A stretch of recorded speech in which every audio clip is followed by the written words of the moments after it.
Hello friends, do you know that there are certain companies who want to obstruct the flow of information between one department to another department? Hello friends, this is Ganesh Nayak and I help finance professionals to enhance in their career and become a better version of themselves through a lot of trainings and development and mentoring. And today I'm going to be talking about very important concept in finance, which is Chinese wall.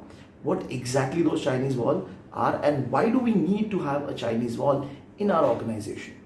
The term Chinese wall is basically used in a literal sense that it is a virtual border or virtual demarcation that has been created in the organization to obstruct the flow of information from one team to another team if that information is highly sensitive. That can lead to a lot of change in the market price, or it can have a legal implication for the company. Now, why do the companies want to restrict such kind of information?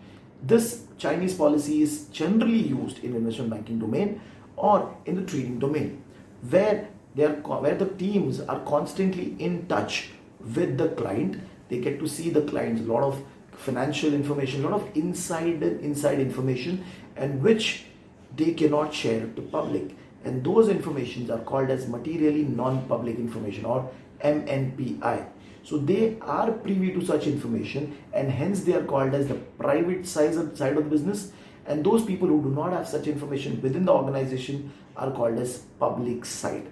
Now once we have such kind of a critical information within us, the bank or the organization is making sure that they have a policy in place to restrict the flow of information to move from private side to the public side. And that is where the Chinese wall policy comes into picture, right? As per the regulation, the SOX Act, which was implemented in 2002, also mentioned or forced companies to have a stringent policy regarding insider trading or regarding Chinese wall. Because if they do not have this restriction, then a lot of these companies might be able to see or use this information to do trading, and they might get the benefit out of it. Hence, insider trading has to be restricted. It's a crime. Now, in India also, SEBI has a very, very clear regulation, which is called as Regulation 12, in which they have talked about all the listed companies which are related to the securities market. They need to have a proper internal procedure or policy describing about their way or methodology to deal with such kind of insider trading, and that part of that activity is Chinese wall policy, which they should implement, making sure that all the sensitive information which is there in the organization is not going out to people who are not supposed to have it, right? And that is why Chinese wall becomes very, very important to make sure that the integrity of the market is protected.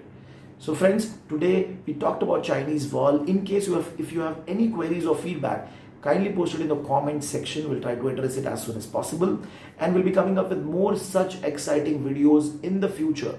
Till then, stay tuned and stay safe.